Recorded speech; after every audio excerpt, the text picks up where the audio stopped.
Canada, a country known for its politeness, stunning landscapes, and low crime rates, holds a darker side. Beneath the surface of peace and safety lie chilling mysteries that have baffled investigators and haunted communities for decades. These are the stories of unsolved murders, cases where the truth remains just out of reach, leaving behind a legacy of fear and unanswered questions. Today, we delve into some of Canada's most perplexing and terrifying unsolved murders that continue to echo into 2025.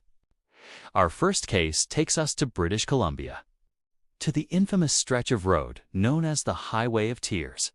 Highway 16 runs for over 700 kilometers through some of the most remote and rugged terrain in the country.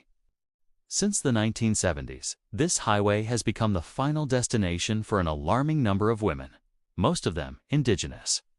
The official number of victims is 18, but community leaders and families believe the real number is much higher, potentially over 40. One of the earliest and most haunting cases is that of Monica Ignace. In December 1974, the 14-year-old vanished while walking home in Thornhill, just a few kilometers from Terrace, BC. Her body was found months later in a gravel pit, a victim of strangulation. Then there's the case of Alberta Williams, who disappeared from Prince Rupert in August 1989. Her body was discovered a month later along the same highway.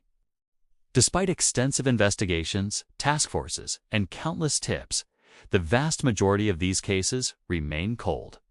Who is responsible? Is it a single predator, multiple killers, or a horrifying combination of factors exploiting the vulnerability of this isolated region? The Highway of Tears isn't just a location. It's a symbol of a national tragedy, a chilling reminder of the shadows that can linger on a lonely road. Next, we travel to the heart of Toronto, to a case that shook Canada's largest city to its core. In December 1984, 9-year-old Christine Jessup went missing from her home in Queensville, just north of the city. Her disappearance sparked one of the largest manhunts in Canadian history. 3 months later, her body was found in a field over 50 kilometers away. The investigation that followed was fraught with error and tragedy.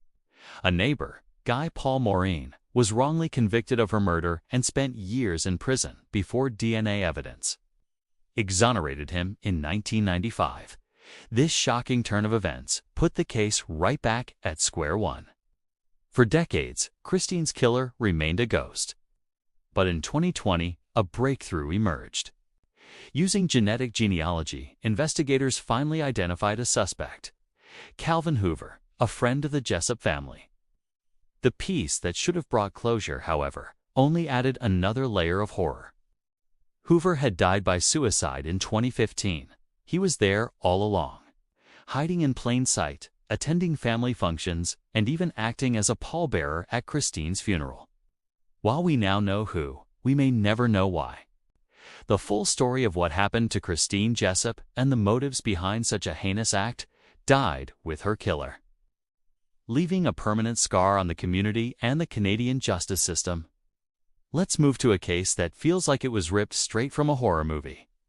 The double murder of Barry and Honey Sherman, one of Canada's wealthiest and most philanthropic couples, has captivated the nation since December 2017.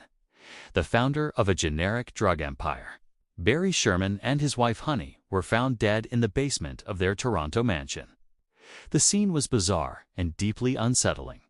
They were found side by side, partially seated, with belts looped around their necks and attached to a railing beside their indoor swimming pool. Initially, police explored a murder-suicide theory, a notion fiercely rejected by the couple's family. The family hired their own team of private investigators who quickly concluded it was a double homicide. Police eventually came to the same conclusion, stating the Shermans were targeted. The theories are endless. Was it a business deal gone wrong? A personal grudge? A professional hit?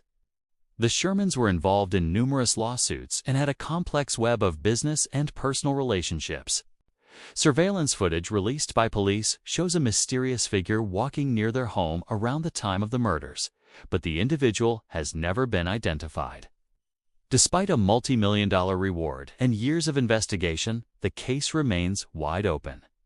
The killer, or killers, seemingly entered the mansion, committed the murders, and vanished without a trace, leaving behind a multi-billion-dollar estate and a terrifying question. If one of the richest couples in the country is unsafe in their own home, who is? Now, we journey to the prairies to Saskatchewan for a mystery that spans generations. In January 1959, the 7 members of the Cook family, father, mother, and 5 children, were found dead in their farmhouse near Stettler, Alberta. They had been shot and bludgeoned. The only person who could have shed light on the events was Robert Raymond Cook, the 21-year-old son, who was missing from the scene. A manhunt ensued, and Cook was eventually found in a pigsty, having survived on frozen food scraps. Cook claimed his innocence, telling a story of a mysterious stranger who held him captive. But the evidence seemed to point directly at him. His trial was swift, and he was convicted and sentenced to hang. Despite his persistent claims of innocence and appeals that went all the way to the Supreme Court, Robert Raymond Cook was executed in 1960, becoming one of the last people to be hanged in Alberta. But was he guilty? Over the years, doubts have plagued the case. There were inconsistencies in the investigation, and some believe key evidence was overlooked. The theory of an unknown assailant was never fully explored. Was Cook a cold-blooded family annihilator, or was he a scapegoat, the victim of a rushed investigation and a justice system eager to close a horrific case? The debate rages on, and the ghosts of the Cook family massacre continue to haunt the Canadian plains. Finally, we return to the West Coast, to Vancouver, for a case that is as heartbreaking as it is baffling. The Vancouver missing women. For years, beginning in the 1980s, women, many of them sex workers and drug users from the city's downtown east side, began to disappear. Dozens vanished.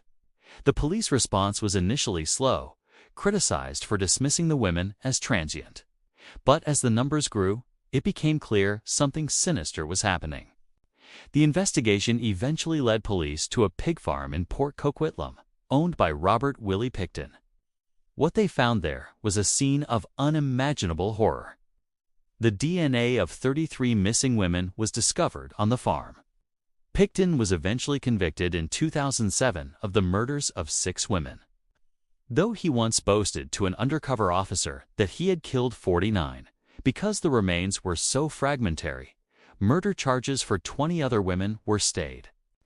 This means that while Picton is behind bars for life, the official cases for 20 of his victims remain technically unsolved. Furthermore, many believe Picton didn't act alone. Was there an accomplice who helped him lure and murder these vulnerable women?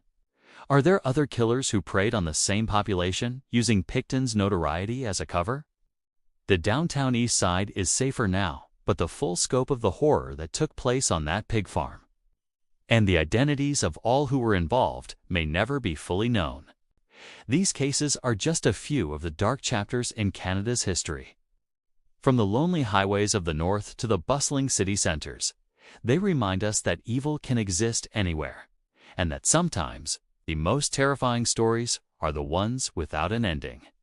The search for answers continues, driven by the hope that one day justice will be served, and these restless spirits can finally find peace. What do you think happened in these cases?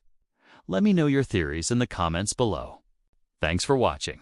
If you found this video intriguing, please hit the like button and subscribe for more deep dives into the world's greatest mysteries. Stay safe out there.